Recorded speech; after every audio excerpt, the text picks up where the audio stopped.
नमस्कार. साम टी व्हीमध्ये आपलं स्वागत. आज आपण अगदी आगळ्या वेगळ्या विषयावर चर्चा करणार आहोत. मुळात निसर्गाची हानी आणि त्यातून सातत्यानं कोसळणारे डोंगर, वाहून जाणारी शेतं, गावं हे चित्र आपण सातत्यानं बातम्यांमध्ये बघत असतो. पण यावर उपाय काय असं विचारलं तर थेटपणे त्याचं उत्तर काही मिळत नाही. आपण सातत्यानं म्हणतो की निसर्गाची हानी होती आहे. हो, आपण हानी करत आलो आहे. पण हा निसर्ग वाचवण्यासाठी काय करावं, त्यातून उत्तम असं उत्पन्नही मिळू शकतं असं काय करावं, असं अनेक प्रश्न आपल्याला सातत्यानं सतावत असतात.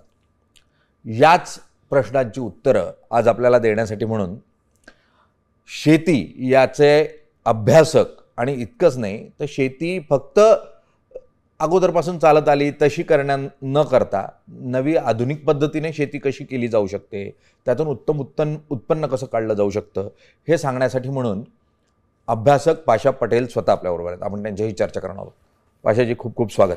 तर मुळात बांबू लागवडीचं जे फायदे आहेत त्यावर थोडंसं अगोदर सांगा, मग त्याच्या स्कीम्स केंद्राच्या राज्याच्या त्यावर बोलूयात.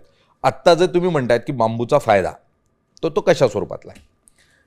हे पहा की बांबू लागवड आणि बांबूचं उपयोग या सगळ्या गोष्टी बोलण्याच्या आधी पहिलं आपण तुम्ही जसं प्रस्तावना केली की निसर्गाचं समतोल ढासळलं आहे. अगदी तुमच्या माहितीसाठी सांगतो की आपण निसर्गाबद्दल जर बोलायचं झालं तर आपल्याकडं पहिलं जे पाऊस पडायचा ते 27 नक्षत्र असायचे, 9 नक्षत्र पावसाचे असायचे.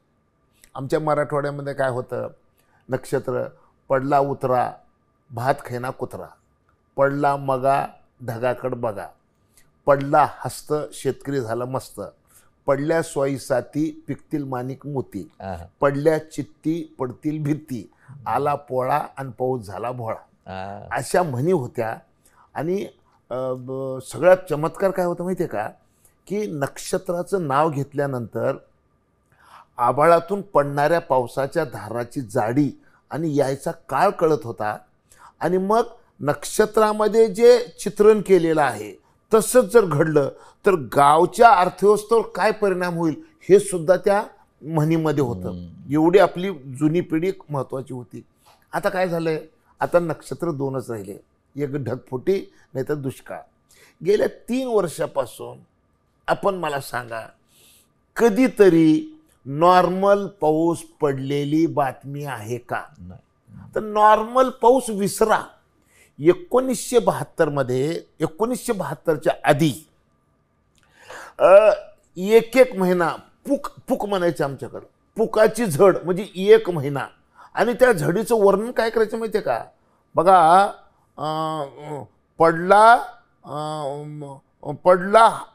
पडला उतरा म्हणजे पडला हस्त आणि शेतकरी झाला मस्त, पडल्या उतरा भात खैना कुत्रा.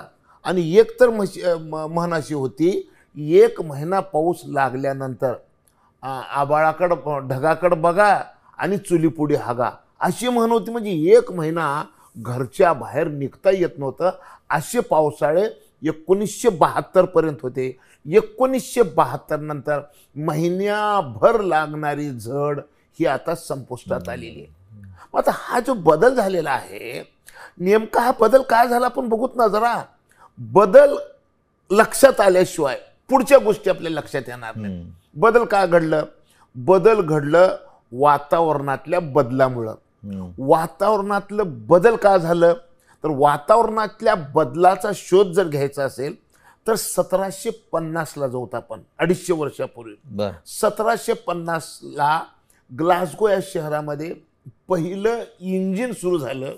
हे इंजिन माणसाचं जीवनमान उंचावण्यासाठी आणि माणसाला लागणाऱ्या वस्तू निर्माण करण्यासाठी झालं. ज्यावेळेस इंजिनचा शोध लागला त्यावेळेस पृथ्वी तलावरच्या माणसाला एवढा आनंद झाला की आता माणसाचा विकास होणार आहे. पण 250 वर्षामध्ये ह्या इंजिनानं काय उपद्व्याप केलं माहिती आहे की या इंजिनातून तयार होणारी वस्तू वापरायला पृथ्वीवर माणूस शिल्लक राहणार नाही, अशा पद्धतीचा प्रताप या इंजिननी केलं. या इंजिननी काय केलं, हवेतलं ऑक्सिजन खाल्लं, तापमान वाढवलं आणि कार्बन बी वाढवलं आणि वस्तू तयार केली. आता ती वस्तू तयार वापरायला माणूस राहणार नाही. मग आता करावं लागणार आहे काय? मी एकमेव पर्यावरणवादी असा आहे की पर्यावरणवाले विकासाला विरोध करतात. मी विकासाला विरोध करत नाही. मी काय म्हणतो, इंजिन तसंच ठेवा, त्याची वर्तणूक आणि चाल बदला. म्हणजे काय, ते इंजिन आता वस्तू तर तयार करलच करल, माणसं बी जिवंत ठेवील आणि हवेतलं ऑक्सिजन वाढवल, तापमान कम करल आणि कार्बन कम करल. म्हणजे काय, उदाहरण जर द्यायचं असेल तर हे माझा चष्मा, माझा चष्मा माझी घड्याळ, ही माझी घड्याळ आहे आणि हे माझा चष्मा आहे. हे कशापासून तयार झाले? बांबूपासून. मला वस्तू पाहिजे होती, ह्याच्या आधी प्लॅस्टिक लोखंड पासून बनायची. आता कशी बनली? ही बांबूपासून. आणि बांबू काय केलं? हवेतलं कार्बन खाल्लं, ऑक्सिजन सोडलं, तापमान कमी केलं, वस्तू बी बनवलं. पहिलंच इंजिन काय करायचं? कार्बन सोडायचं, ऑक्सिजन खायचं. हे इंजिन काय केलं? ऑक्सिजन सोडलं आणि कार्बन खाल्लं. दाखवा जरा बघू द्या. हा, तर आपण प्रेक्षकांना दाखवूयात आपल्या. हा, आपण साधारण मेटलची किंवा वेगवेगळ्या प्लॅस्टिक्सपासून किंवा वेगळ्या पदार्थांपासून, मुळात केमिकल्सपासून तयार झालेल्या पदार्थांपासून तयार झालेली घड्याळ जी इथे आपण बघत होतो, त्याचं प्लॅस्टिक वापरलं जायचं किंवा त्याच्यात धातू वापरला जायचा. आणि मग त्यातून पूर्ण घड्याळ, अगदी याचं बॅक साईडचं जे पॅकिंग आहे तिथपासून सर्वत्र मुख्यतः हा बांबूचा वापर करण्यात आलेला आहे. फक्त लॉकिंग सिस्टीम जी आहे त्या ठिकाणी आपल्याला लोखंडाचा वापर किंवा कोणत्या तरी धातूचा वापर दिसतोय. निश्चितच. तर चष्मा पण दाखवा की कसा आहे ते आपल्या प्रेक्षकांना. चष्म्यात पण आपण बघू शकतो उत्तम अशा स्वरूपाच्या क्वालिटीचं प्रॉडक्ट या ठिकाणी तयार होत आहे. अगदी उत्तम स्वरूपाचा चष्मा, म्हणजे हातात घेतल्यानंतर कोणीच म्हणणार नाही की हा बांबूचा आहे.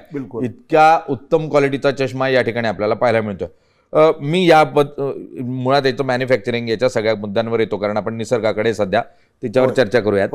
तुम्ही इंजिनची गोष्ट सांगत होता, तर इंजिनमुळे जो पर्यावरणाचा ऱ्हास झाला, तर तिच्यात मुळात कार्बनचा जो उत्सर्ग असतो, जर आपण कोळसा वापरला तर त्यातून किती कार्बन निर्माण होतो, आणि पेट्रोल किंवा एखादं डिझेल वापरलं तर त्यातून किती कार्बन तयार होतो. तर आता बघा, आता पहिलं आपण काय करू की पृथ्वीवरची परिस्थिती बघूत कार्बनची. बरं. 1750ला इंजिन सुरू झाल्यानंतर 280 ppm कार्बनचं प्रमाण होतं. 280. पाहिजे किती? 350 ppm. बरं. आता झालं किती?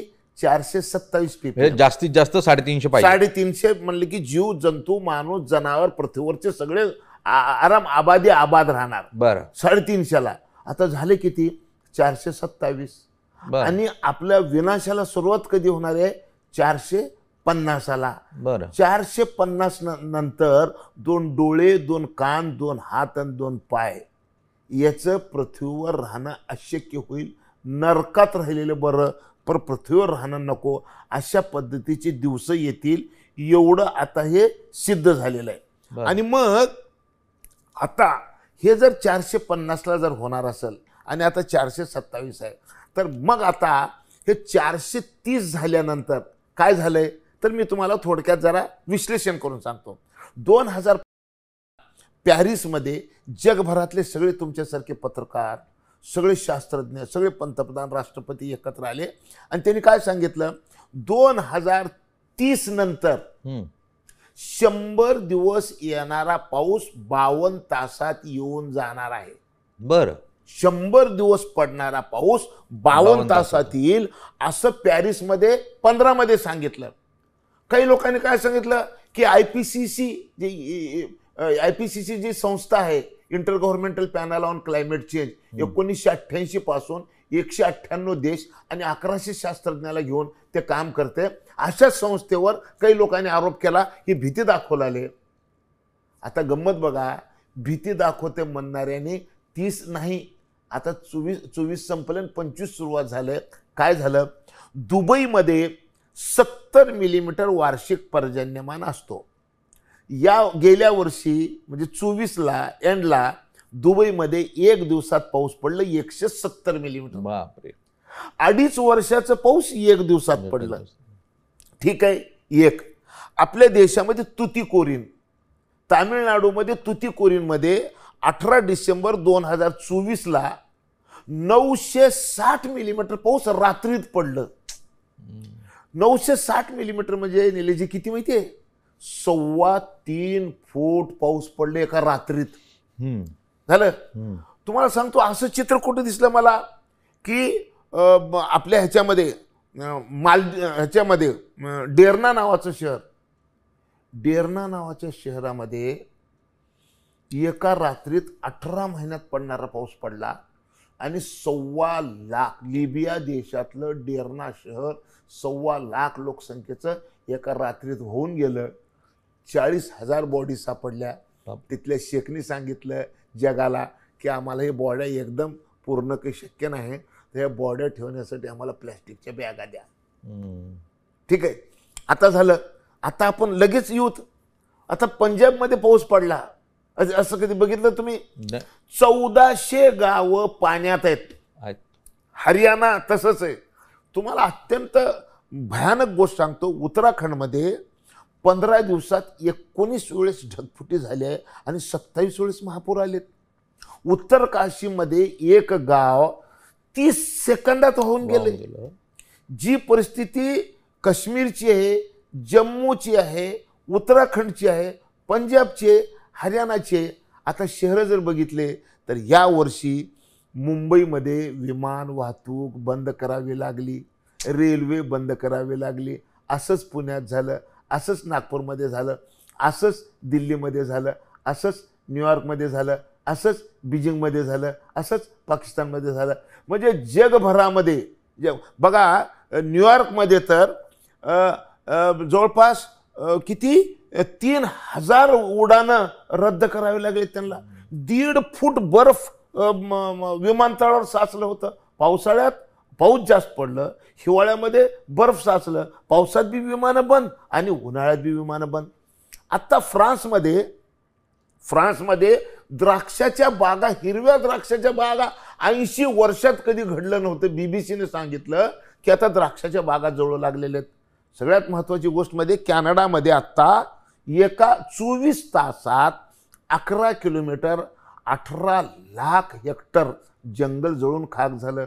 सान फ्रान्सिस्कोमध्ये, अमेरिकेमध्ये 10 कोटीपासून 100 कोटीचे घरं, जगातल्या 2 लाख लोकांचे, त्याच्यापैकी 6 भारतीयाचे घरं होते, 15 दिवसात जळून गेलं. ट्रम्प काही करू शकलं नाही ना अमेरिका काही करू शकलं नाही. आणि मग असेच वनवे जगभरामध्ये, अशीच ढगफुटी जगभरामध्ये. आता राहिला युरोपमध्ये 41 डिग्री टेम्परेचर. आता अख्खी कातडी भाजून निघाली आहे. आपल्याकडे जसं उन्हाळ्यामध्ये म्हशी पाणी दिसलं की पाण्यात जाऊन पडतात, तसं युरोपमध्ये लोक जिथं फवारे दिसले तिथं फवाऱ्याच्या खाली जाऊन फवलेले. एक माणूस सोबत फॅन घेऊन फिरलाले. असं आता हे सगळी जगाची परिस्थिती तयार झाली. हे सगळे बघता जग बुडायच्या दिशेने निघाले का? जग बुडायच्या दिशेने निघालेलं आहे. आता ह्याला वाचवावं लागणार आहे. आणि ह्याला जग आता बुडू नये असं ज्याला ज्याला वाटतं, हे सगळे लक्षणं बघितल्यानंतर आता जग बुडू नये असं ज्याला ज्याला वाटतं त्यांनी आता पर्यावरणाचा विचार करावा लागणार आहे. आणि पर्यावरणाचा जर विचार करायचा असेल तर तुम्हाला सांगतो, युनायटेड नेशन ऑर्गनायझेशनचे जनरल सेक्रेटरी अटेनिओ गुटेरस यांनी एक शब्द वापरला आहे. त्याने काय सांगितलंय? तापमान वाढीचं युग संपलं, होरपळीच्या युगाला सुरुवात झालेली आहे. आता क्विक ॲक्शनची गरज आहे. आणि मग क्विक ॲक्शनची गरज आहे तर हे जगातल्या सगळ्याच नेत्यांनी क्विक काहीतरी करायला पाहिजे ना. तुम्हाला सांगतो, मला वाटत नाही जगात कोण क्विक ॲक्शनच्या दिशेनं निघालंय. पण मला आनंद एका गोष्टीचा आहे, मी ज्या महाराष्ट्रामध्ये राहतो, मला माझ्या राज्याचा, महाराष्ट्राचा अभिमान आहे. त्याचं कारण माझ्या महाराष्ट्राचे मुख्यमंत्री देवेंद्र फडणवीस, उपमुख्यमंत्री एकनाथ शिंदे, अजितदादा पवार, ह्या तिघांनाही मी अत्यंत या विषयात जवळून बघितलं. हे तिघही त्या दिशेनं आता निघालेले आहेत. जग वाचवण्यासाठी ज्या ज्या प्रयत्नाची गरज आहे ते प्रयत्न महाराष्ट्रापासून सुरुवात झालेले आहेत. तुमच्या माहितीसाठी सांगतो, इतिहास लिहिला जाईल त्यावेळेस जगामध्ये महाराष्ट्राचा इतिहास लिहिला जाईल. त्याचं कारण असं आहे की आता 2 गोष्टी कराव्या लागणार आहे. पहिली गोष्ट काय, ग्रीनरी वाढवावी लागणार आहे आणि फॉसल फ्युएल जाळायचं बंद करावं लागणार आहे. बरोबर. आता खरं तर जगामध्ये लढाई कशाची येणार आहे, जगात लढाई येणार आहे फॉसल फ्युएल वर्सेस बायोफ्युएल. ज्याला मानव जात वाचवायचे त्यांनी बायोफ्युएल वापरावं लागणार आहे. बरोबर. का तर फॉसल फ्युएलमुळं आपलं वाटोळं झालेलं आहे. आणि तुम्ही जो मला प्रश्न विचारला होता त्याचं उत्तर आत्ता देतो, एवढी मी प्रस्तावना केली. उत्तर मी आता सांगतो की फॉसल फ्युएलचं दुष्परिणाम काय आहे, म्हणजे जमिनीच्या पोटातलं इंधन काढणं ह्याचा माणसाला आणि निसर्गाला आणि पृथ्वीला नुकसान काय आहे. तर 1 किलो दगडी कोळसा पृथ्वीच्या पोटातून काढून जर जाळलं तर 2 किलो 800 ग्राम कार्बन तयार होते. आणि 1 लिटर पेट्रोल काढून जर जाळलं तर 3 किलो कार्बन तयार होते. पॅरिसमध्ये 2015ला याच्या संदर्भात काय सांगितलं, दगडी कोळशाच्या बाबतीत पॅरिसमध्ये सांगितलं गेलं की कोळशावर आधारित औष्णिक वीज प्रकल्प टप्प्याटप्प्याने बंद केल्याशिवाय मानवजात वाचण्याची सुतराम शक्यता नाही. आणि मी सल्यूट करतो युकेला. 26 सप्टेंबर 2024ला युके मध्ये 142 वर्ष जुनं थर्मल दगडी कोळशावरचं जे युकेची 80% गरज भागवत होतं विजेची, ते थर्मल 26 सप्टेंबरला त्यांनी बंद केलं. आणि खाली एक ओळ लिहिली त्यांनी. ती ओळ काय लिहिली, ती ओळ लिहिली की आमच्या देशातलं हे कोळशावर आधारित शेवटचं थर्मल होतं. जगामध्ये 7 देशांनी आजपर्यंत कोळसा जाळणं बंद केलेलं आहे. आणि मग हे ज्यावेळेस आम्ही बघितलं आणि त्याच दिवशी मी आपल्या देशाचे NTPCचे जे CMD आहेत गुरदीप सिंग, त्यांना फोन केला की UK ने तो बंद किया, तुम शुरू कब कर रहे हो. आणि तुम्हाला आता आनंदाची गोष्ट सांगतो, महाराष्ट्र सरकारने म्हणजे आपले मित्रा जे आहे प्रवीण सिंग परदेशी, ही आपले ज्याचे प्रमुख आहेत, त्यांनी आम्ही 4 जानेवारी 2025ला NTPCचे CMD गुरदीप सिंग यांना दिल्लीहून सोलापूरला बोलवलं आणि त्यांना सांगितलं की सोलापूरचं थर्मल आम्हाला आता बांबूवर चालवायचं आहे. त्याचं कारण असं आहे, तुम्ही ऐकलं तर परेशान होचाल, सोलापूरला 40 लाख मेट्रिक टन दगडी कोळसा जळतंय. बरं. आणि 40 वर्षाला 40 लाख मेट्रिक टन जर कोळसा जळाला तर 1 कोटी मेट्रिक टन CO2 तयार होते. एक्सेस 1 कोटी टन CO2 त्या भागामध्ये तयार झाल्यानंतर त्या भागाची अवस्था काय होईल. आणि मग तिथल्या लोकांचं जर आता नीटनेटकं जर काही करायचं असेल तर आता हे कोळशावर चालवायच्या ऐवजी हे आता बायोमासवर चालवावं लागणार आहे. आणि बायोमास म्हणजे शेतीतली कुठलीही उरलेली वेस्ट, शेतीतली कुठली गोष्ट असेल त्याला बायोमास म्हणतात. पण त्या बायोमासचा जो उष्मांक आहे कॅलरिफिक व्हॅल्यू ते 2000, 2500, 3000च्या आसपास आहे. परंतु तुम्हाला सांगतो दगडी कोळशाची कॅलरिफिक व्हॅल्यू किती आहे, दगडी कोळशाचा उष्मांक आहे 4000, बांबूचा उष्मांक किती आहे 4000. 1 किलो दगडी कोळसा जाळला काय आणि 1 किलो बांबू जाळला काय सारखंच आहे. मग दोघा आणखीन काय फरक आहे, दोघात एक फरक आहे, दगडी कोळसा जर जाळलं तर 33% राख निघते आणि बांबू जाळलं 3% राख निघते. दगडी कोळसा जाळला तर जमिनीमध्ये कोळशामध्ये CO2 झोपलेलं आहे ते काढून हवेत वाढणं आहे. आणि बांबू जाळलं म्हणजे बांबू एक अशी वस्तू आहे जगामध्ये जेवढे झाडं आहेत त्या सगळ्या झाडामध्ये अधिक 35% कार्बन खायची क्षमता बांबूत आहे. म्हणजे बांबू कार्बन हवेतला खातो, त्याला जाळलं की पुन्हा कार्बन हवेत जातो, हवेतलं ओढायचं आणि हवेत सोडायचं, ही सायकल तयार होऊ शकते. जमिनीच्या पोटातलं काढणं सोडणं म्हणजे हे वाढ आहे आणि सायकल हे वेगळं आहे. मग तुमची माझी पुढची पिढी जर वाचवायची असेल तर आम्हाला ही सायकल चालवणं. आपण अगोदर आहे ना आपल्या प्रेक्षकांना हे सांगूयात की फॉसिल फ्यूल आणि बायोफ्यूल यातला फरक काय ते सांग. हो बघा, फॉसल फ्युएल म्हणजे काय, फॉसल फ्युएल म्हणजे जमिनीच्या पोटातून काढलेलं इंधन. आणि बायोफ्युएल म्हणजे काय, शेतीतून तयार झालेलं इंधन. म्हणजे आता आता आपल्याकडे जर बायोफ्युएल जर कशा कशा तयार होते जर आपण बघितलं तर आता बघा बायोफ्युएल तयार होते ऊसापासून. खरं तर आत्ता शोध लागलेला नाही ह्याचं. 1931 मध्ये ब्राझील नावाच्या देशामध्ये ऊसाच्या मळीपासून पॉवर अल्कोहोल, आता ज्याला आपण इथेनॉल म्हणतो, त्यावेळेस त्याचं नाव पॉवर अल्कोहोल होतं. पॉवर अल्कोहोल तयार होतं असं 31 मध्ये शोध लागला. 1945ला पंडित नेहरूंना ह्याची आठवण झाली का तर आपल्या इथं डिझेल पेट्रोलचं शॉर्टेज होतं. ते म्हणले की देशामध्ये इंग्रजाचं सरकार आहे आणि इंग्रजाची तेलाची एकच कंपनी आहे बर्मा शेल. जोपर्यंत इंग्रज जाणार नाही तोपर्यंत बर्मा शेल जाणार नाही, आणि जोपर्यंत बर्मा शेल जाणार नाही तोपर्यंत माझ्या शेतकऱ्याच्या ऊसापासून मी पॉवर अल्कोहोल तयार करू शकत नाही, वाहनाला इंधन म्हणून वापरू शकत नाही.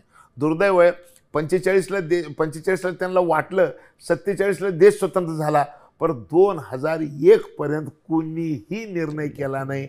आणि तो निर्णय केला कोण? नितीन गडकरींनी, अटल बिहारी वाजपेयीजी. बरं. अटल बिहारी वाजपेयीजीच्या सरकारमध्ये 2001ला 5% इथेनॉल वापरायचा निर्णय घेतला. आणि त्या काळामध्ये आपल्या देशामध्ये खरं तर म्हणजे मुंडे साहेब, गडकरी साहेब, M.K. अण्णा पाटील साहेब, ते सगळेजण, हे तिघं आपल्या महाराष्ट्रातले नेते आणि ग्रामीण विकास मंत्री होते M.K. अण्णा पाटील, ह्या सगळ्यांनी अटलजीला सांगितलं आणि तो धोरण आलं. परंतु दुर्दैव असं आहे अटलजीचं सरकार गेलं आणि इथेनॉल बी गेलं. आणि मग पुन्हा 14 मध्ये जेव्हा मोदी साहेबाचं सरकार आलं, मोदी साहेबाच्या सरकारने 20% पेट्रोलमध्ये इथेनॉल मिसळायचा निर्णय केला. आणि त्या काळामध्ये नितीन गडकरी साहेबांनी त्याचा पाठपुरावा केला. पाठपुरावा गडकरी साहेबाचा आणि निर्णय मोदी साहेबाचं. आणि मग आता हे सुरू झालेलं आहे, हे बायोफ्युएल आहे. त्याच्यानंतर मक्यापासून इथेनॉल निर्मिती सुरू झाली. आणि आता उद्या आपल्या जगामध्ये एक नवीन चमत्कार होऊ लागलाय. नुमालीगड नावाची भारत सरकारची एक पेट्रोलियम कंपनी आहे, त्याचे CMD आहेत भास्कर फुकन. ते आसाममध्ये जगातली पहिली रिफायनरी बांबूपासून इथेनॉलची सुरू होऊ लागलेली आहे. आणि ह्याच्यातला आनंद सांगतो तुम्हाला, ऊसापासून इथेनॉल आता काही वेगळं राहिलेलं नाही. पण ऊस कुठं होते हो? ऊस होते पश्चिमी उत्तर प्रदेशमध्ये, पश्चिम महाराष्ट्रामध्ये, उत्तर कर्नाटकामध्ये आणि गुजरातच्या काही भागामध्ये. 1 हेक्टर ऊस जर लावलं तर 2 कोटी लिटर पाणी लागतंय. आणि 1 टन ऊस गाळलं तर 80 लिटर इथेनॉल निघतंय. बरं. 1 लिटर पाणी, एक हेक्टर ऊसाला 2 कोटी लिटर पाणी, 1 टन ऊस गाळलं 80 लिटर इथेनॉल.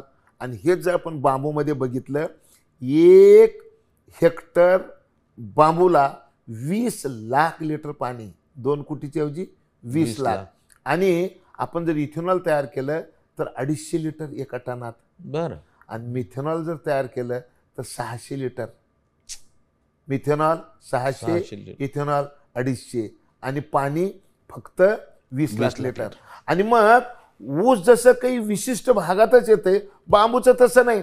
काश्मीर पासून कन्याकुमारी पर्यंत आपल्या देशात कुठल्याही राज्यात बांबू येते. आणि मग आता तुम्ही जर स्वप्न जर बघणार असाल की काही दिवसामध्ये फॉसल फ्युएल बंद केल्याशिवाय आपली जगात मानवजात वाचणार नाही, फॉसल फ्युएल बंद होणारी काळ्या दगडावरची पांढरी रेघ आहे. आणि अशा काळामध्ये आपण आता 16 लाख कोटी रुपयाचं डिझेल पेट्रोल आयात करतो. बघा, तुम्हाला एक 4-5 वर्षात अशी बातमी कळेल की ज्या ज्या देशापासून आपण इंधन आयात करतो 16 लाख कोटी रुपयाचं, त्या देशामध्ये आपण ऊसापासून, मक्यापासून, तांदळापासून, बांबूपासून आपण इथेनॉल आणि मिथेनॉल जगाला पुरवठा करण्याची क्षमता असलेला देश आपलं होईल. आणि 3 ट्रिलियन इकॉनॉमी नाही, 10 ट्रिलियनच्या पुढची इकॉनॉमी फक्त तेलामध्ये होईल. आणि मग तो दिवस खऱ्या अर्थानं आपण जर स्वयंपूर्ण व्हायच्या बाबतीत जर बोलतो, स्वयंभू व्हायच्या बाबतीत जर बोलत असलो, अमेरिकेचे ट्रम्प आपल्याला रोज उठून धमक्या देतात, तेल इथून घ्या, तिथून घेऊ नका. उद्या आपण सांगूत की जगाला कोणाला तेल पाहिजे का? तर जगामध्ये 48 देश असे आहेत की जिथं बांबू येतंय. आणि आपण एक गोष्ट लहानपणी जे ऐकत होतो, इंग्रज म्हणायचे हिंदुस्तान सोने की चिडिया आहे. का तर आपल्या एवढं सूर्यप्रकाश जगात कुणाकडे नाही आहे. आणि या सगळ्या सूर्यप्रकाशाचा आणि एवढ्या जंगलाचा उपयोग करून आपण बायोफ्युएल हे सगळ्या जगाला पुरवू शकतो. हे बायोफ्युएल आणि फॉसल फ्युएलमधला सगळ्यात मोठा खेळ आहे. अगदी. यात आता मला हे सांगा की चला मी बांबू लावायचं ठरवलं, आता तुम्ही सांगताय की बांबूने किती उपयोग आहे, निसर्ग कसा वाचतोय, भविष्य काय आहे. मला आता माझ्याकडे शेतीचा तुकडा पडलेला आहे, कोरडवाहू आहे, पाणी काही नाही आहे आणि माझी इच्छा आहे की मला आता बांबूची शेती करायची आहे. तर मुळात ही करायची असेल तर किती साधारण एकर जमीन हवी आणि किती लागवडीचा खर्च किती आहे एकरी किंवा हेक्टरी? हे बघा, आत्ता महाराष्ट्र सरकार हे देशातलं एकमेव सरकार असं आहे की रोजगार हमी योजनेमधून शेतकऱ्याला 1 हेक्टर बांबू लागवड करायला 7 लाख रुपये अनुदान देते. बरं. 7 लाख. तुमच्याकडे 2 हेक्टरच्या आत जर जमीन असेल, तुम्ही अर्ज करायचं गावच्या ग्रामसेवकाकडे किंवा कृषी सहाय्यकाकडे, तुम्हाला 7 लाख रुपये सबसिडी मिळते. आणि ही सबसिडी 4 वर्षापर्यंत मिळते. रोपं सुद्धा तुमच्या घरला फुकट आणून दिली जातात. 1 हेक्टरमध्ये 1100 रोपं लागतात. आपल्याकडे रोप लावायची पद्धत अशी आहे की 3 साईजमध्ये आपल्याला रोप लावता येते. एक 3 बाय 3 मीटर, एक 4 बाय 4 मीटर आणि एक 5 बाय 5 मीटर. तुम्हाला तुमच्या जमिनीची प्रत बघून तुम्हाला ती लागवड करायची असते. आणि मग तुम्हाला जेवढं लावायचं, ज्या साईजचं लावायचं, तुम्ही जर अर्ज केलात तर तुमच्या घरापर्यंत सरकार रोपं पुरवठा करते. नंबर 1. आता तुम्ही म्हणसाल की मी 2 हेक्टरच्या वरचं आहे, माझं काय? तर भारत सरकारची आता अटल बांबू मिशन योजना आहे. 10 हेक्टर जर तुम्हाला जमीन असेल तरी सुद्धा तुम्हाला 10 हेक्टर बांबू लागवड करायला अनुदान मिळते. पण जे अनुदान इथं MRGS मधून मिळते ते अटल बांबू मिशन मधून मिळत नाही. त्याचं जर वेगळं आहे. आणि आपल्याकडे आता नानाजी कृषी देशमुख संजीवनी योजना नावाची योजना पोखराच्या नावाने, त्याच्यात बी आपल्याला पैसे मिळतात.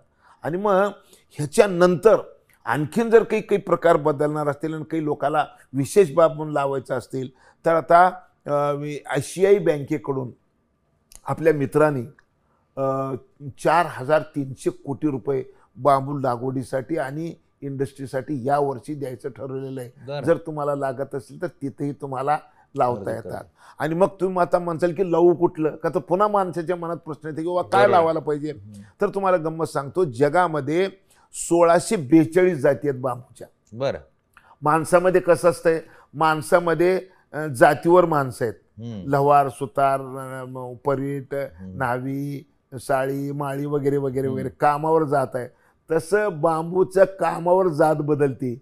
तुम्हाला मासे धरायचे आहेत, फिश रॉड वेगळं. तुम्हाला पोलिसाच्या काट्या बनवायचे त्याच्यासाठी बांबू वेगळं. तुम्हाला बासरी बनवायचे, बांबू वेगळं. तुम्हाला कापड बनवायचे, बांबू वेगळं. तुम्हाला ही डायरी बनवायचे, बांबूची जात वेगळी. तुम्हाला हे मग बनवायचंय, त्याच्यासाठी वेगळा. म्हणजे तुम्हाला ज्या ज्या वस्तू बनवायच्या तुम्हाला लागणाऱ्या कागद बदलायला वेगळा परत. हो बिलकुल. बायोमास जो कागद आपण बघतोय, हा कागद पण बांबूपासून तयार केला आहे. ही डायरी म्हणजे याच्या बाहेरचं कव्हर असो, याचा पेन, हे सगळं बांबूपासून तयार करण्यात आलेलं आहे. एक पिन सोडली धातूची तर सगळं हे या ठिकाणी बांबूपासून तयार करण्यात आलेलं आहे. यात पण आपण बघू शकतो की पेन पाशा पटेल साहेबांनी आणलेला आहे. हा पेनही पूर्णतः बांबूपासून तयार करण्यात आलेला आहे. हा मग आहे, चहाचा मग, कॉफीचा मग म्हणून ज्यावेळेला प्रवासात पण आपण त्याला सहजतेनं वापरू शकतो अशा स्वरूपाचा. याचंही आपण ही बॉडी बघू शकतो, बांबूपासून आहे. हा वॉटर कॅन्स आपल्याला सातत्यानं लागतात. थर्मासचाही जो आउटर सरफेस आहे तो सगळ्याचा सगळा बांबूपासून तयार केला आहे. आणि सगळ्यात महत्त्वाचं म्हणजे घड्याळ. या घड्याळाचं पूर्ण डिझाईन हे बांबूपासून तयार करण्यात आलेलं आहे. आणि त्यामुळे मग हा बांबू फक्त वर दिसण्यापुरतं बांबूचं कवर अशा स्वरूपात नाही आहे, तर आतही खूप मोठ्या प्रमाणावर बांबूचा वापर जो आहे तो करण्यात आलेला आहे. अगदी त्याचं जे आतलं डायल आहे तेही बांबूच्या चटईपासून तयार करण्यात आलेलं आहे. आणि त्यामुळे बांबूचा वापर जिथे हवा तिथे करता येतो. म्हणजे आपण घरामध्ये बांबूचे सोफे, बांबूच्या खुर्च्या, बांबूची घरं, ही आता बांबूची फ्लोरिंग, बांबूचं छत, बांबूच्या भिंती. अगदी बांबू म्हणजे साधारण वन्यजीवनामध्ये ज्या वेळेला आदिवासी हा बांबूचा सर्वतोपरी वापर करण्याचा प्रयत्न करतो आणि तो शहरी भागामध्ये, नागरी भागामध्ये उत्तम पद्धतीनं आधुनिक स्वरूपामध्येही केला जाऊ शकतो, याचं हे उदाहरण आहे. आता चला, तुम्ही सांगितलं की सरकार सबसिडी देतं, तुमच्याकडे जागा हवी, 2 हेक्टरपेक्षा कमी असली तर तुम्ही अप्लाय करू शकता. आता जमीन कशी हवी? माझी उताराची आहे, डोंगराळ आहे, खडकाळ आहे, करता येईल मला बांबूची शेती? बघा, 2.25 फूट जर माती असेल, ती माती काळी, निळी, भगवी, हिरवी कसली बी चालती, बरं, कुठल्या बी कलरची असो माती, त्याला काही फरक पडत नाही. फक्त 2.25 फूट पाहिजे. बरं, उतार आहे का, चढ आहे का, सपाट आहे, काही घेणं देणं नाही. लवण आहे का, सरवल आहे का, नदी आहे, काही घेणं देणं नाही. बरं. सगळ्यात महत्त्वाची गोष्ट, आता पुणे जिल्ह्यामध्ये उजनी धरणाच्या काठावर किंवा कोल्हापूर जिल्ह्यामध्ये जमिनीच्या अतिवापरामुळे जमिनी ह्या खार जमिनी होऊ लागलेल्या आहेत. तर अशा जमिनीमध्ये एकच पीक येते, त्याचं नाव बांबू आहे. बरं. त्याच्यामुळे बांबू येत नाही असं ठिकाण आता राहिलेलं नाही. कुठल्याही ठिकाणी आता बांबू येऊ शकतंय आणि ते बांबू आपणाला लावलं की त्याच्यापासून तुम्हाला किती उत्पन्न मिळते. आता कुठल्याही पिकामध्ये किती शिल्लक राहत आहे ते आपण बघू शकतो. 10-20 काही आता शिल्लक राहत नाही, एवढे खर्च वाढलेले आहेत. पण सगळ्यात महत्त्वाची गोष्ट बांबूच्या बाबतीत जर की बोलायचं जर असेल तर बंबू एक सगळ्यात असं चमत्कारी पीक आहे बरं का, की आता शेतीचे 2 प्रश्न तयार झालेले आहेत. शेतीत पहिला प्रश्न असा तयार झाले की मजूरच मिळत नाही. बरोबर. आमच्या बापाच्या काळामध्ये बापाचं डोकं दाबायला गडी, हातपाय दाबायला गडी असायचा. आता आमच्या काळामध्ये गड्याचे पाय दाबावं लागते, चल रे शेताला, तरी तो येत नाही. म्हणजे शेतीत आता गडी मिळत नाही.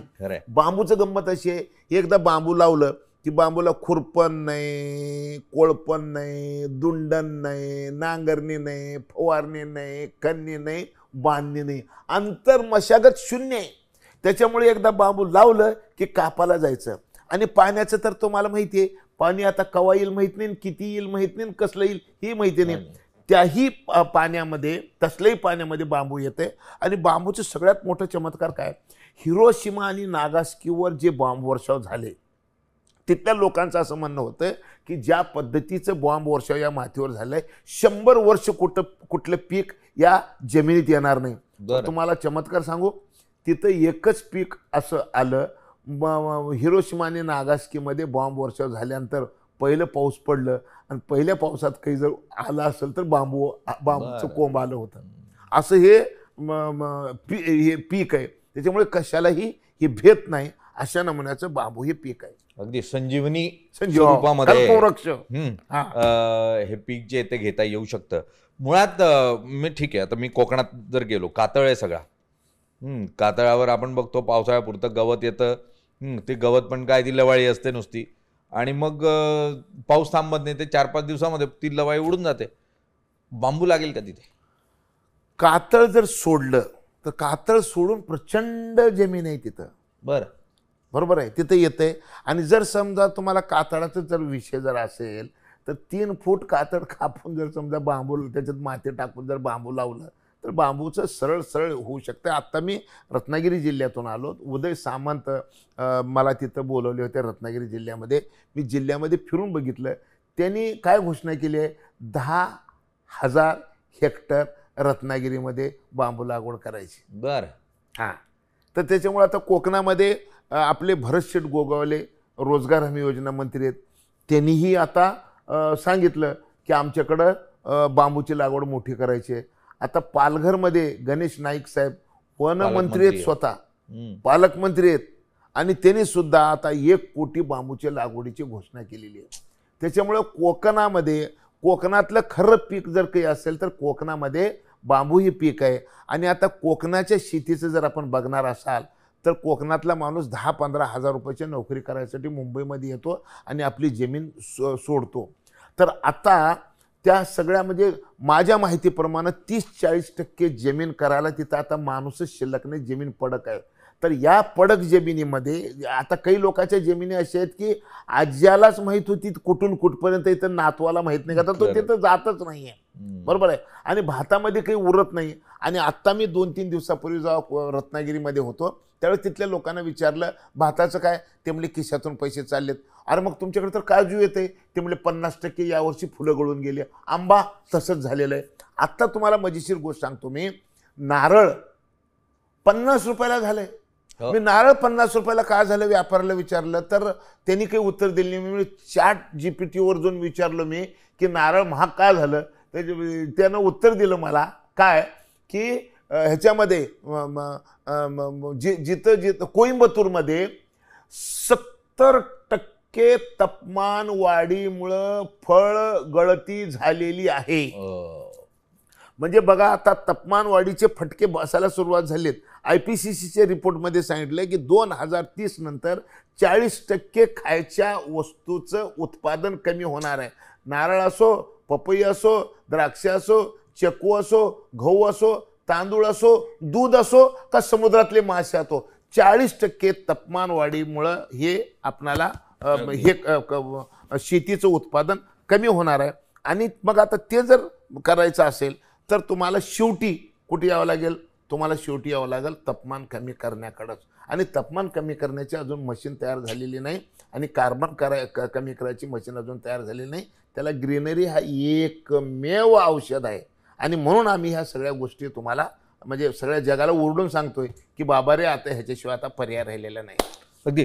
आता यात मला एक सांगा की महाराष्ट्रामध्ये विदर्भ आहे, मराठवाडा आहे, या ठिकाणी जर ह्या स्कीम मला वापरायच्या असतील किंवा इथे हे घेऊन जायचं असेल तर त्यासाठी म्हणून कोणत्या अधिकाऱ्याशी थेट मंत्रालयात संपर्क करायचा, कलेक्टर ऑफिसशी संपर्क करायचा, कोणाशी संपर्क करायचा? बघा आता फक्त गावात ग्रामसेवक आणि कृषी सहाय्यकाला जर विचारलं तरी त्याने ही योजना करून देते. आणि आता तुम्हाला सांगतो, आता एक नवीन ट्रेंड आलाय. नवीन ट्रेंड काय आलाय आता आमच्याकडं, म्हणजे आता हे जे वस्तू तुम्ही बघितलं, ह्या वस्तू आम्ही दाखवल्या हिरानंदानीला. हिरानंदानी आपल्या देशातले सगळ्यात मोठे बिल्डर आहेत. त्यांना आम्ही विनंती केली की आम्हाला तुमच्यावर बोलायचं आहे, तर त्यांनी आले आमच्यावर बोलायला. त्यांना आम्ही वस्तू दाखवल्या. काय काय वस्तू हे तर दाखवल्या. आम्ही जेमिनीवरची फ्लोरिंग दाखवली. जेमिनीची फ्लोरिंग आता 5 लाख स्क्वेअर फीट नवीन लोकसभेमध्ये आणि भारत सरकारचे जेवढे मंत्रालयाचे बिल्डिंग होऊ लागलेत त्या सगळ्या मंत्रालयाच्या बिल्डिंगमध्ये खाली जी आहे ना फ्लोरिंग बांबूचं आहे. आणि तुम्हाला चमत्कार वाटेल की हे फ्लोरिंग बनवून देणारा लोकसभेला आणि देशाला तर कुठलं इकडचं तिकडचं नाही, आपल्या नाशिक जिल्ह्यातल्या पिंपळगाव बसवंतचा माणूस आहे. राहतो मुंबईला, फॅक्टरी त्रिपुऱ्याला आणि देशभर हे इंजिनियर्ड बांबू देतो तुम्हाला. आता जर तुम्ही जर रूम जर बांबूची बनवली तर तुमच्या विजेचं 30% बिल कमी येत आहे. आणि सगळ्यात महत्त्वाची गोष्ट तुम्हाला जर बघायची जर असेल तर उबदार हा जो शब्द आहे, उबदार वातावरण, तर तुम्ही कसलीही AC लावा उन्हाळ्यामध्ये ते आता बस्ट होईल, परंतु पगड एसीचं घर जर कुठं राहणार असेल तर बांबूचं राहणार आहे. आणि तुम्हाला आनंद, हे सगळं बघितल्यानंतर हिरानंदानी साहेबांनी सांगितलं की अलिबागमध्ये मला एक घर बांधून द्या बांबूचं.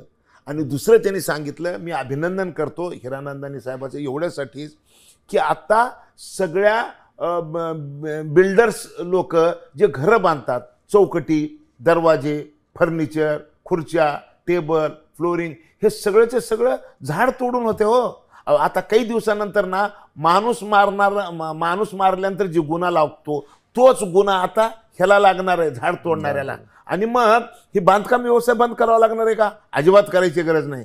बांधकाम व्यवसाय बंद न करता बांधकामाला लागणारं जेवढं काही लाकूड आहे ते झाडाच्या लाकडाच्या ऐवजी आता बांबूच्या लाकडापासून करता येते. आणि बांबूपासून जे लाकूड तयार करता येते ते त्याला इंजिनियर्ड बांबू म्हणतात. बांबू असे बांबूच्या अशा चोया काढायच्या, त्याला गरम करायचं आणि त्याला मशीनमध्ये दाबलं की असं ठोकळा तयार होतो आणि त्या ठोकळ्याचं काहीही करता येते. आणि म्हणून 70,000 कोटी रुपयाचं लाकूड आयात करणारा आपला देश. अरे मी जर तुम्हाला सांगतो 5 वर्षामध्ये मी 70,000 कोटीचं शून्यावर आणून ठेवायला तयार आहे लाकूड इंडस्ट्री. आणि मग आता हे सगळ्या ठिकाणी ह्याचा जर वापर सुरू झाला तर तुमच्या माहितीसाठी सांगतो, झाडात आणि बांबूत काय फरक आहे. झाड तोडलं की झाड मरतंय, बांबू न तोडलं की मरतंय. बांबू जर वाढायचं असेल तर वर्षाला त्याला तोडावंच लागतंय, तोडल्याशिवाय तो वाढत नाही.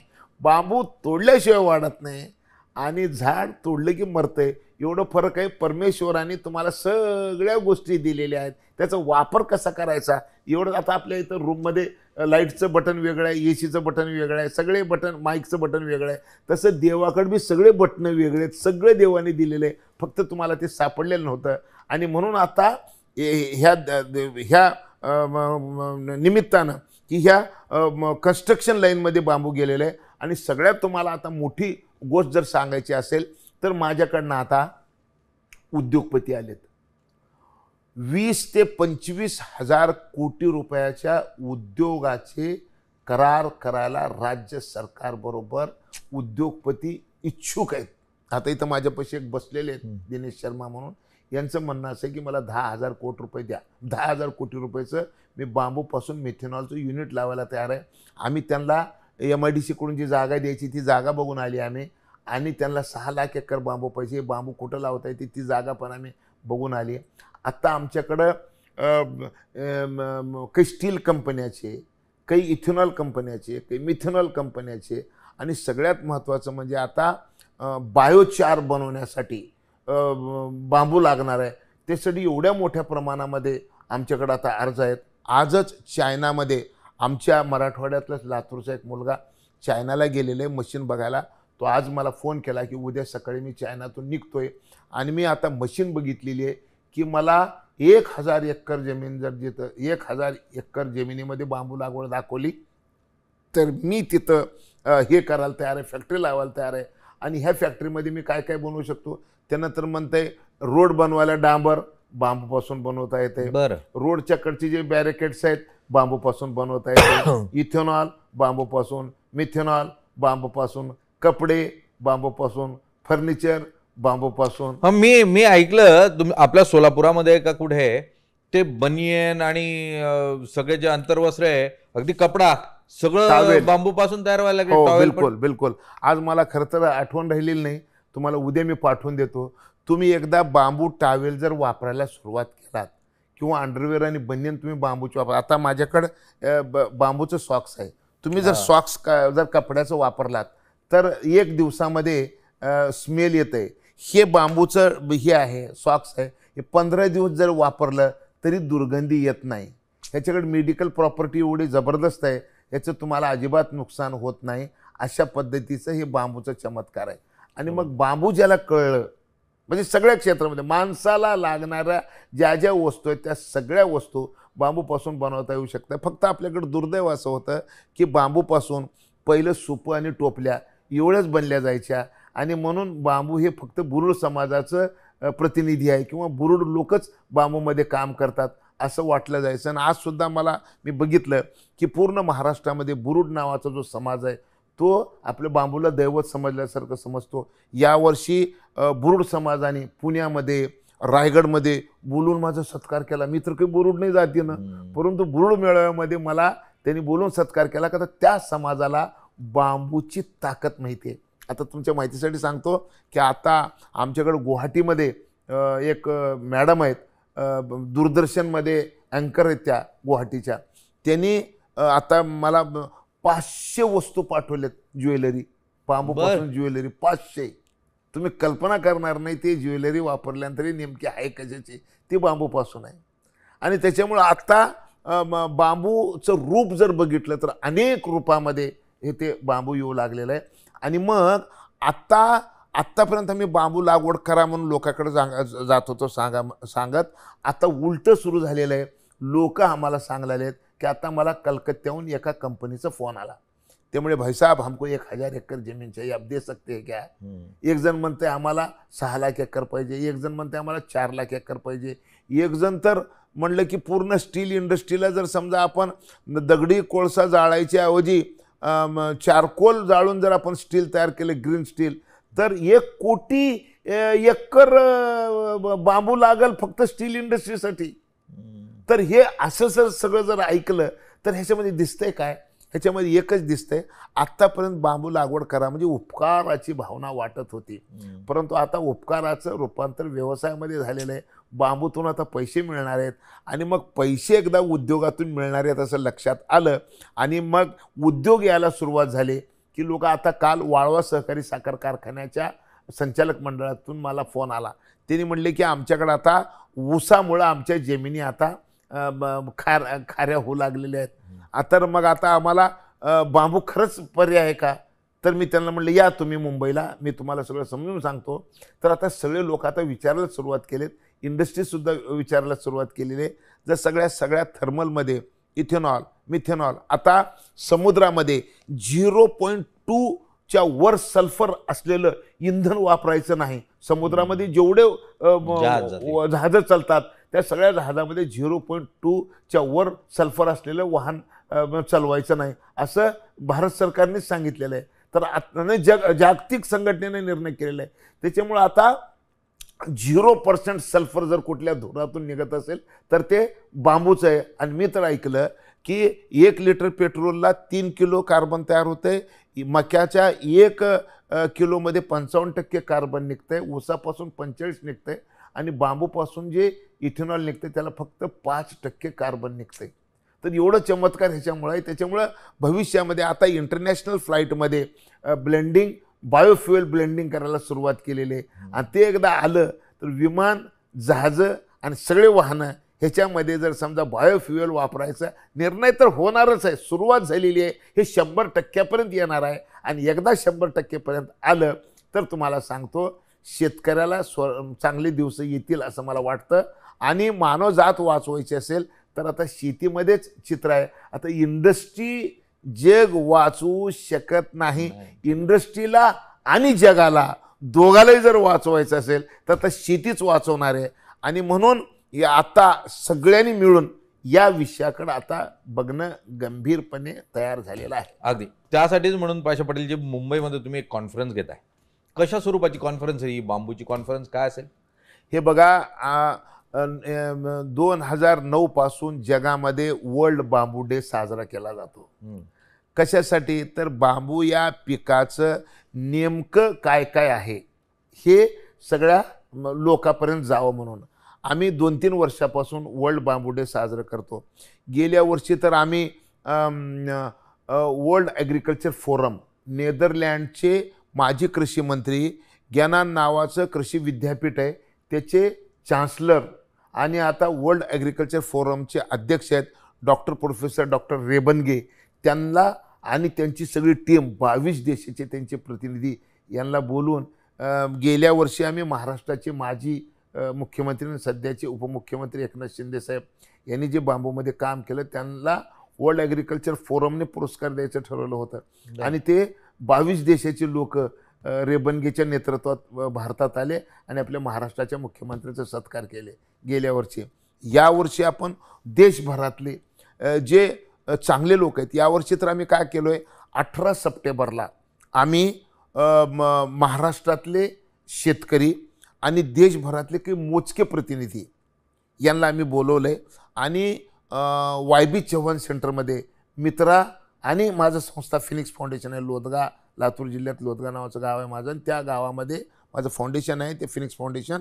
आणि मित्रा आम्ही दोघांनी म्हणजे पहिल्यांदा एका NGO बरोबर राज्य सरकारची मित्रा संस्था एकत्र आली आणि आता ह्याचं प्रमोशन झालेलं आहे. का तर आता सरकारने स्वीकारलं आहे. म्हणजे देवेंद्र फडणवीस साहेबाच्या सरकारमध्ये सगळ्यात चांगली गोष्ट काही जर झाली असेल तर मित्रा बांबूचं एक विंग सुरू केलं आहे. मित्रा एशियाई बँकेकडून 10,000 कोटी रुपये यांच्या देवेंद्र फडणवीस साहेबाच्या नेतृत्वामधल्या सरकारने 10,000 कोटी रुपये एशियाई बँकेकडून आणायचं ठरवलं आहे. 4,000 कोटी तर लगेच द्यायचं ठरवलेलं आहे. आणि एवढंच नाही तर बांबू प्रमोशन करण्यासाठी 2 दिवसाची कार्यशाळा ठेवायसाठी आम्हाला त्यांनी सांगितलं देवेंद्रजींनी, म्हणून आम्ही हे कार्यशाळा घेतलेली आहे. 18 तारखेला 400 शेतकरी, 100 उद्योगपती आणि 100 अधिकारी असं 600 लोक YB चव्हाण सेंटरमध्ये राहतील. आणि ह्याच्यामध्ये बांबूपासून जवळपास 42 विषयावर 42 लोक आपले विचार व्यक्त करणार आहेत.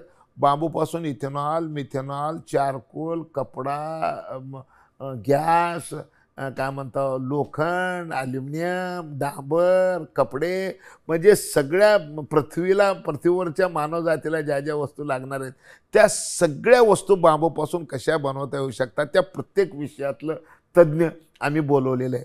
परंतु यावर्षी आणखीन एक आम्ही दुसरं चमत्कार केलो आहे. दिवसभराचं ही चर्चा होईल. मुख्यमंत्री आणि दोन्ही उपमुख्यमंत्र्याला आम्ही निमंत्रण दिलेलं आहे. आणि त्याचबरोबर गुजरातमधले एक माजी शिक्षण मंत्री, माजी कृषी मंत्री आहेत चुडासमा, ते पण येऊ लागलेले आहेत. ओरिसामधले, मध्य प्रदेशमधले बरेच शेतकरी नेते येऊ लागलेले आहेत. आणि 19 तारखेला पुन्हा आम्ही एक कार्यक्रम ठेवला आहे. 19 तारखेच्या कार्यक्रमाचं वैशिष्ट्य असं आहे की आजपर्यंत बांबू शिक्षणात आलं पाहिजे असं कोणालाही वाटलेलं नाही. आणि म्हणून आम्ही बांबूमध्ये काम करणारे काही PhD लोक आहेत का बघितलं तर आत्तापर्यंत आम्हाला देशामध्ये 28 लोक बांबूमध्ये PhD केलेले सापडलेले आहेत. माझा मुलगा सुद्धा बांबूमध्ये PhD केलाय. बरं. हां. आणि म्हणून आम्ही असे 28 लोक एज्युकेशनमध्ये बोलवलेले आहेत. आणि त्यांना आम्ही 19 तारखेला YB चव्हाणमध्येच आम्ही त्या सगळ्या बांबूमधल्या PhD धारकांबरोबर बांबूची एज्युकेशनल पॉलिसी कशी असावी राज्याची त्या संदर्भामध्ये आम्ही चर्चा ठेवलेली आहे. आणि त्याचबरोबर ही जी इंडस्ट्रियल पॉलिसी आलेली आहे या इंडस्ट्रियल पॉलिसीच्या संदर्भामध्ये उद्योग क्षेत्रामध्ये या पॉलिसीचं वाचन करून याच्यावर काय प्रतिक्रिया किंवा आणि बदल काही सुचवता येतात का म्हणून आम्ही जवळपास 100 उद्योगपतींना ISB नावाचं जे हैदराबादला इन्स्टिट्यूट आहे, एज्युकेशन इन्स्टिट्यूट, त्याच्याबरोबर आम्ही करार केलेला आहे. आणि ISB आमच्यासोबत या कामामध्ये आहे. त्याच्यानंतर आमच्याबरोबर एशियन आफ्रिकन रूरल डेव्हलपमेंट नावाची एक संस्था आहे, कॉर्पोरेशन, जे 32 देशाचं प्रतिनिधित्व करते. त्याचे जे DG आहेत ते आमच्या कार्यक्रमाला येणार आहेत. आणि त्यांचं इंटरेस्ट असं आहे की महाराष्ट्रामध्ये जे काम चालू आहे ते काम मला जगातल्या 32 देशामध्ये घेऊन जायचं आहे. आणि म्हणून ते स्वतः 2 दिवस इथं कार्यक्रमाला ते उपस्थित राहणार आहेत. तर असं म्हणजे सगळ्या क्षेत्रामध्ये हा विषय घेऊन जाण्यासाठी इंडस्ट्रीमध्ये ज्या इंडस्ट्री खुणावू लागलेली आहे, सगळ्यात मोठी इंडस्ट्री आता जगामध्ये जर कुठली होईल तर आता लोखंडाला मर्यादा आहे, स्टीलला मर्यादा आहे, सिमेंटला मर्यादा आहे, पण अमर्याद एकच इंडस्ट्री राहणार आहे ते म्हणजे बांबू इंडस्ट्री. आणि मला असं वाटतं की 20,000-25,000 कोटी रुपये गुंतवणुकीला आम्ही तयार आहोत अशी म्हणणारी माणसं 18 आणि 19ला 2 दिवस आमच्याकडे येणार आहेत. आजपर्यंत आम्ही सुपर टोपली इथपर्यंत बघणारं बांबू आता आम्ही इथेनॉल आणि स्टील बांबूपासून बनवायचं, गॅस बांबूपासून बनवायचं या दिशेनं आम्ही आता विचार करू लागलोत. आणि या सगळ्या अँगलनं विचार होणार आहे. तुम्हाला एक सगळ्यात आनंदाची गोष्ट सांगतो. सगळ्या आनंदाची गोष्ट काय की आपणाला चारकोल बनवण्यासाठी एक आपल्या कोकणातले एक रहिवासी आहेत ओरसकर नावाचे, ते आपल्या अंबानी साहेबाचं जे जामनगरला जे रिफायनरी आहे ती रिफायनरी उभं केलेला माणूस, नंतर त्यांनी ती नोकरी सोडली आणि ते आता अमेरिकेमध्ये जाऊन वसलेले आहेत. आता तसल्या त्यांच्या 4 इंडस्ट्री झालेल्या आहेत. आणि त्या माणसाचं काय म्हणणं आहे की मी 5,000 कोटी रुपये बांबूमध्ये चारकोल बनवण्यासाठी मी खर्च करायला तयार आहे. म्हणजे महाराष्ट्रातला कोकणातला माणूस अमेरिकेमध्ये जाऊन एवढी मोठी इंडस्ट्री उभी केला, आता पुन्हा त्याला आपलं कोकण आणि आपलं महाराष्ट्र आठवलं आले की अरे मला बांबूसाठी जर तुम्ही जर जमीन द्यायला तयार असाल तर मी अमेरिका सोडून इथं येऊन इंडस्ट्री टाकायला तयार आहे असं म्हणणारी इंडस्ट्री येऊ लागलेले आहेत. आणि सगळ्यात सांगायचं आता काय माहिती आहे का की आता सुपर टोपले हे सोडून मानवजात वाचवण्यासाठी ज्या गोष्टीची गरज आहे ते म्हणजे काय, बायोफ्युएल. हे बायोफ्युएल आता बांबूपासून बनणार आहे. आणि मग जगातली जी लढाई होणार आहे बायोफ्युएल वर्सेस फॉसल फ्युएल, ही लढाई जिंकण्यासाठी बांबू आमचं वेपन आहे. आणि म्हणून मी तर म्हणतो सेव्ह अर्थ विथ बांबू, म्हणजे पृथ्वी वाचवायचं जर असेल तर आता बांबूचं खूप मोठं योगदान आहे. आणि बांबूचे सगळ्यात वैशिष्ट्य सांगतो तुम्हाला, माणसाला 280 किलो ऑक्सिजन लागतं वर्षाला, बांबूचं एक झाड 320 किलो ऑक्सिजन देतं. अरे वा. जगामध्ये जेवढे झाड आहेत त्या सगळ्या झाडामध्ये अधिक 35% कार्बन खातं. आणि सगळ्यात महत्त्वाचं म्हणजे जगातलं अतिशीघ्र गतीने वाढणारी, जगातली अतिशीघ्र गतीनं वाढणारी कुठली वनस्पती असेल तर त्याचं नाव बांबू आहे. एवढं सगळं लपलेलं होतं. हे लपलेलं कधीपासून होतं माहितीये का? 1927ला इंग्रजांनी वन कायद्यामध्ये बांबूचा अंतर्भाव केला आणि बांबू तोडायला आणि वाहतुकीला वन अधिकाऱ्याची परवानगी घ्यावी लागायची अशी मेख इंग्रजांनी मारून ठेवलेली होती. ती नंतर कधीपर्यंत चालली? 2017 पर्यंत. खरं तर शेतकरी बांबू लावायचा आणि तोडायच्या वेळेस जायचं अधिकाऱ्याकडं, तर अधिकारी म्हणायचे फॉरेस्टचे निम्म तुझं निम्म आमचं. लोकांनी म्हणले आम्हाला बांबूच लावायचं नाही, पण लोकांनी बांबू लावायचं सोडून दिलं. ही बाब जेव्हा मोदी साहेबाच्या लक्षात आली त्यावेळेस मोदी साहेबांनी एक काम केलं. मोदी साहेबांनी हा विषय एकदम प्रामाणिकपणे समजून घेतलं आणि मोदी साहेबाची स्टाईल तुम्हाला माहिती आहे. 1927ला जी बंदी आली ती 17मध्ये मोदी साहेबांनी कशी उठवली माहिती आहे का? एके दिवशी मोदी साहेबांनी सांगितलं बांस हे घास आहे. म्हणजे इंग्रजांनी वन कायद्यामध्ये बांबूला आणून झाडाच्या कॅटेगरीमध्ये आणून झाड तोडायला परवानगी घ्यायचं असेल तर फॉरेस्टकडे जायचं म्हणलं. मोदी साहेब म्हणले अरे बांबू बांस नाही हे घास आहे म्हणून सांगितलं. त्याच्यामुळे त्याच्यावरचे सगळे कायदे काढून टाकले. सगळ्यात तुम्हाला सांगतो की 1927 ते 2017 90 वर्ष लागले. 90 वर्षानंतर 90 दिवसात लोकसभेत आणि राज्यसभेत हा कायदा जर कोण बदलला असेल तर त्यांचं नाव नरेंद्र मोदी आहे. गंमत तुम्हाला सांगतो, ह्याच्या आधी कोण प्रयत्न केला का? हा प्रयत्न केला. प्रयत्न कोणी केला? मनमोहन सिंग साहेब पहिल्यांदा राज्यसभेवर आसाममधून आले होते.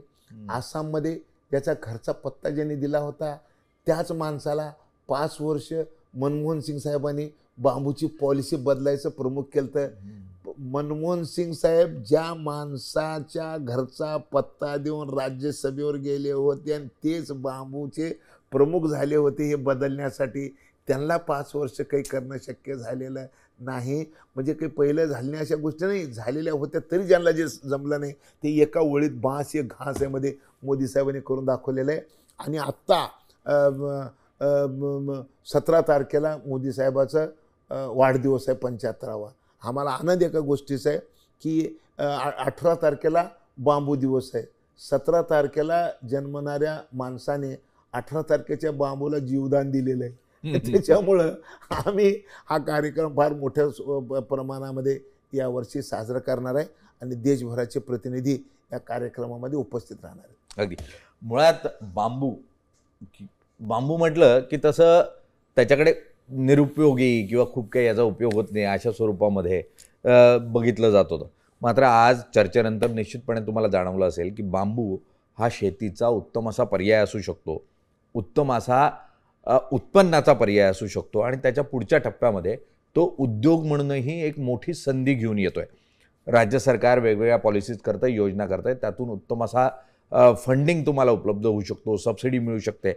एक पर्याय म्हणून याकडे निश्चित बघितलं जाऊ शकतं. पडीक जमिनी आपल्या ग्रामीण भागामध्ये खूप मोठ्या प्रमाणावर आहे. तिथे जर याची लागवड झाली तर नंदनवन फुलू शकतं आणि निसर्गाचा स्कोप आहे तोही आपल्याला यातून टाळता येऊ शकतो. आणि त्यामुळे या सर्वाचे ब्रँड ॲम्बॅसेडर कोण? तर पाशा पटेल. तुम्हाला मी या पूर्ण कामासाठी म्हणून खूप खूप शुभेच्छा देतो. ॲग्रोवनच्या माध्यमातून, साम टीव्हीच्या माध्यमातून, सकाळ माध्यम समूहाच्या माध्यमातून. आणि तुम्हाला भविष्यकाळात तुमचं जे स्वप्न आहे बांबूच्या माध्यमातून निसर्ग वाचवण्याचं आणि मानवी जात वाचवण्याचं, त्याच्यासाठी म्हणून यश लाभो ही अपेक्षा व्यक्त करतो. खूप खूप धन्यवाद. मला एकच अपेक्षा आहे की खरं तर एवढी मोठी ही लढाई आहे मानवजात वाचवायची, हे माझ्यासारखे एकट्यासारख्याच्या हातानं हे काही होणार नाही. आपल्यासारखे जे प्रसिद्धी माध्यमामध्ये कळते माणसं जे बसलेले आहेत, आपल्या माध्यमातून ही बाब जनतेपर्यंत पोचवण्याचं काम जर झालं तर नक्कीच तुम्हाला सांगतो यावर्षी आम्ही जे YB चव्हाणमध्ये घेऊ लागलो ते पुढच्या वर्षी आम्हाला कुठलं तरी मैदान शोधावं लागेल. एवढं होऊ शकतंय हे फक्त आपल्या सहकार्यानं. म्हणून आपण या विषयाकडे गांभीर्यानं ही म्हणजे आपलं एकदा आपण योग्य शब्द वापरला, मानव जात वाचवण्याची ही मोहीम आहे. आणि म्हणून या मोहिमेकडे आपण जरा वेगळे विशेष मायेच्या नजरेतून आपण या विषयाकडे बघावं एवढी आपल्या माध्यमातून सगळ्या संपादकांना मी करतो. आपण तर पुढाकार घेतलाच, पण बाकीच्याही संपादकांनी याच्याकडे लक्ष द्यावं असं मला वाटतं. धन्यवाद पाशाजी, थँक्यू. देश विदेशातील प्रत्येक घडामोडींचे लाईव्ह अपडेट मिळवण्यासाठी आता साम टीव्हीच्या सर्व सोशल मीडिया प्लॅटफॉर्मला लाईक, फॉलो आणि सबस्क्राईब करा. तसंच सर्व नोटिफिकेशनसाठी बेल आयकॉन प्रेस करायला विसरू नका.